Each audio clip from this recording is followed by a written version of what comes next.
napakagandang gising. Lord, I thank you for this brand new day. Thank you for waking me up. Salamat at nagising ako, Panginoon. Maraming salamat sa napakagandang gising ko na ito. Tatanggapin ko po ito as another form of blessing. Humihingi po ako ng patawad, Lord, dahil minsan hindi ko nakikita ang kagandahan ng umaga at araw. Hindi ko nakikita ang mga bagay na ibinibigay nyo sa akin. Mga bagay na dapat maganda ang effect sa akin.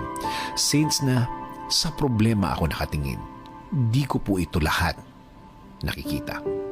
Kaya ngayon, Lord, mas magkukonsentrate ako sa mga biyaya nyo sa akin. Mas ibubukas ko ang aking mga mata, aking puso, ang aking isip. Mas hahanapin ko ang kagandahan ng araw at kagandahan ng sitwasyon. Sa ganda ng mga bagay na inilalagay nyo sa aking buhay. Salamat din, Lord, sa mga taong nasa aking buhay ngayon. Sa mga kaibigan na hindi ako iniwan kahit nasa gitna ako ng maraming problema. At sa mga taong nagiging maganda ang impluwensya nila sa buhay ko. Kaya ngayon, Lord, hindi ko natitingnan kung ano ang aking kakayahan, kung ano ang kaya kong gawin.